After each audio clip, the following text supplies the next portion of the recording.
2020 presidential candidate Cory Booker of New Jersey. And Senator, your response to what we've seen here and the fact that now we know more about the ideology, at least in the case of the Texas shooting, and that this idea of invasion, the referencing to the Christchurch shooting, your take, sir. Well, you know, I believe in my faith there's a saying that you reap what you sow. And Donald Trump has been sowing this kind of hatred in our country when he talks about invasions and infestations and shithole countries, when he tells people to go back. He is responsible. He is sowing these kind of divisions that are giving license to hate mongers. In fact, he's failing to even condemn them, as we saw in Charlottesville, where he talks about there being good people on both sides. And so I believe that this president is responsible. In fact, I believe presidents should take responsibility. And his words have been fueling white supremacy and giving license to them, and we're seeing the horrific results of hatred today. I also want to say he's responsible to do something substantive about this problem in terms of not just his rhetoric, but the actions that he's supporting. He has done nothing to keep these weapons of mass destruction out of people who want to do horrific harm, and that too is responsibility that lies at his feet. Well, let's talk about the Congress. You're, of course, in the United States Senate. You wrote the other day on Twitter that this is a uniquely American problem. No other nation sees this kind of carnage happen within its own borders, unless, of course, they're at war, using weapons of war. We know that an AK-47 was used in at least one of these attacks. When there has been international terrorism that has been a threat to the United States, there has been action to try to think about things like radicalization and where people are radicalized and how that happens. There hasn't been much on gun reform so far. But are there things that the Senate, that the Congress could actually do? And do you think that in this case, you know, finally, at last, there might be a political willingness to do so?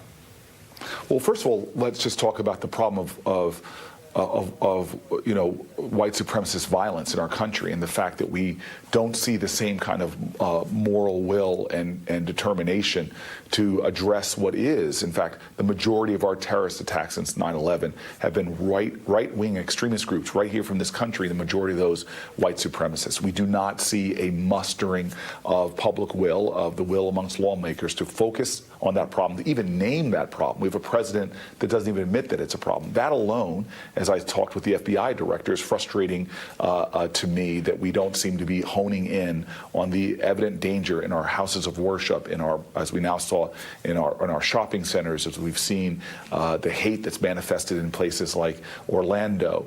So that's number one. Number two is, you're right. We used to be a nation that when people died, whether it's 4 girls in a church in Birmingham, whether it's women throwing themselves out windows in the shirtwaist factory fire, that would move this nation to even overcome congressional resistance, like the longest filibuster in our Senate history from Strom Thurmond.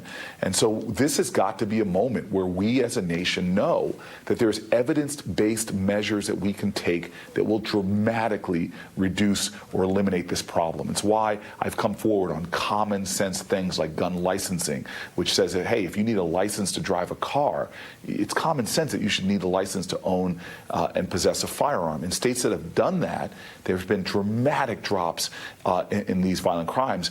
And the problem we have right now is we have a patchwork in this country. We saw, as Gavin Newsom, the governor of California, said, hey, we've got gun laws here, but they shoot over to Nevada to buy their weapons and then shoot back into California, as we saw in Gilroy, to do their horrific crimes. That's why we need federal action. And so for me, this lies directly at the feet of our nation's leaders, particularly the person in the highest office in the land, that you have a decision to make. Will you be a part of the problem, or will you be a part of the solution? And inaction is complicity. As King said so eloquently, what we have to repent for in this day and age is not just the vitriolic words and violent actions of the bad people, but the appalling silence and inaction of the good people. Well, and do you foresee it happening? I mean, I think after Sandy Hook, many people believe that, you know, once little children were targeted in a mass shooting, then surely there would be action. And President Obama, you know, came forward and called for action. It still didn't happen. Do you see the likelihood of any change in the body in which you serve in terms of attempting to take some action, particularly on the issue of the easy availability of firearms? There must be action. In other words, we have no choice. This kind of carnage with coming in utter frequency, every day about 100 people dying of gun violence, we will make this change. The question is how many more people will have to die? And so I know that we are on the right side of history, that America will eventually end this kind of nightmare that we're in, but we have to understand that this is a time for Americans, all of us, to take responsibility and begin to mobilize in the way that's necessary to make change in Congress. And people who are blocking common sense gun safety need to start understanding that there will be a consequence if you are preventing safety and security. We have a government that was instituted in our nation for first and foremost for the common defense.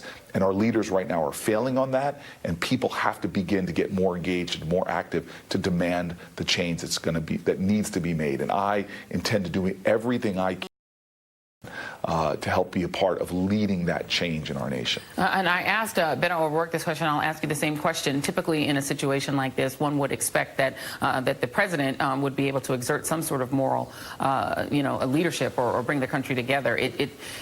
In this case, since this president has used a lot of this language of invasion himself, what might you expect him to say? And is there something he could say or should say, in your view? The president has been a moral failure.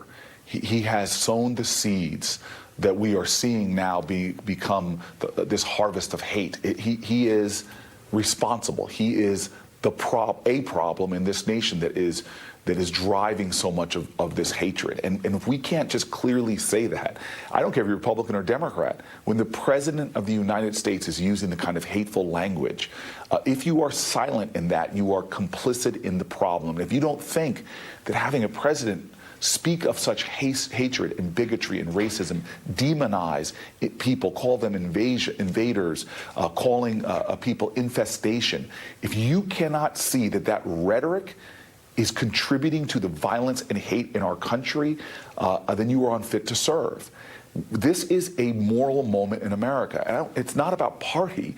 This is about moral clarity, and it is time for us to call it like it is. This president is contributing to a climate of hate in our country, which we see, unfortunately, being punctuated by hateful violence, and he has to take responsibility for that. If not, we must remove him from that office. Senator Cory Booker, thank you very much for your time this morning. Really appreciate you. Thank you.